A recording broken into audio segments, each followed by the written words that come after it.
সঙ্গে কোনোভাবেই যুদ্ধে পেরে উঠবে না, কারণ লিলিপুট বাংলাদেশ কার্যত ভারতের কাছে। ফলে তারা চোরাগুপ্তা আক্রমণ করতে পারে এই সমস্ত পাকিস্তানের পাঠানো অস্ত্রের মারফত এবং জঙ্গি গোষ্ঠীর মারফত। ঠিক কিভাবে এই জঙ্গি গোষ্ঠীগুলো কাজ করবে এবং কতটা সেটা করতে পারবে তারা বলে আপনি মনে করেন? আমি সেটা মনে করছি না। শুধু আমি নয়, বাংলাদেশের অনেক মানুষই হয়তো একমত হবেন যে বাংলাদেশ তার প্রতিবেশী কোনো দেশের সাথে যুদ্ধে জড়াবে। যুদ্ধে সাধারণত মানুষ বা যে কোনো দেশ বর্তমান সময়ে দুটো কারণে জড়াচ্ছে। একটা হচ্ছে তার দেশের স্বার্থে, আর একটা হচ্ছে অর্থনৈতিক স্বার্থে, কোনো সম্পদ পাওয়ার স্বার্থে।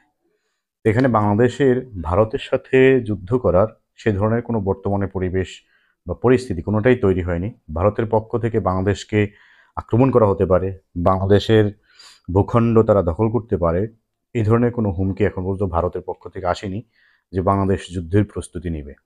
তাছাড়া বাংলাদেশের এমন কোনো স্বার্থ নেই যে ভারতের কোনো একটি অঞ্চল বাংলাদেশ যদি দখল করতে পারে সেখান থেকে স্বর্ণের খনি পাবে বা তেলের খনি পাবে, এই ধরনের কোনো সম্ভাবনাও এই মুহূর্তে নেই। সুতরাং এই দাদাবাবু যে ধরনের কথা বলেছেন, যেভাবে বলেছেন, তবে তিনি যে কটাক্ষ করেছেন বা লিলিপুট বলে যেভাবে আন্ডার এস্টিমেট করেছেন, সেক্ষেত্রে বলবো যে রাশিয়ার কাছে যে ইউক্রেন কিন্তু লিলিপুটের মতোই, তারপরেও রাশিয়াকে কিন্তু ইউক্রেন বিভিন্নভাবে নাকানি চুবানি দিচ্ছে এবং এই এত দীর্ঘ সময় রাশিয়াকে কিন্তু তারা পাল্টা আক্রমণও করেছে। সুতরাং কাউকে লিলিপুট ভেবে, কাউকে ছোট ভেবে অবশ্যই কোনো ধরনের ঝামেলায় জড়ানো উচিত নয়। কারণ বর্তমান পৃথিবীতে বড় দেশের শত্রু বড় দেশ, ছোট দেশের কিন্তু শত্রু নেই। কারণ ছোট হচ্ছে সবসময় সবার আদরে থাকে। ছোট যে থাকে সে সবসময় সকলের কাছ থেকে পায়। তাকে কিন্তু কেউ কখনো শাসন করে না, তাকে কেউ সেভাবে আহ, অত্যাচার করে না, তাকে কেউ কখনো তার কাছ থেকে কোনো কিছু কেড়ে নিতেও চায় না। সুতরাং যারা বড় রাষ্ট্র, বড় রাষ্ট্রের শত্রু কিন্তু বড় রাষ্ট্র। বিভিন্ন সময় দেখা যায় চীন, ভারত, তারা তাদের বর্ডার নিয়ে বিভিন্ন সময় যুদ্ধে জড়িয়ে পড়ে।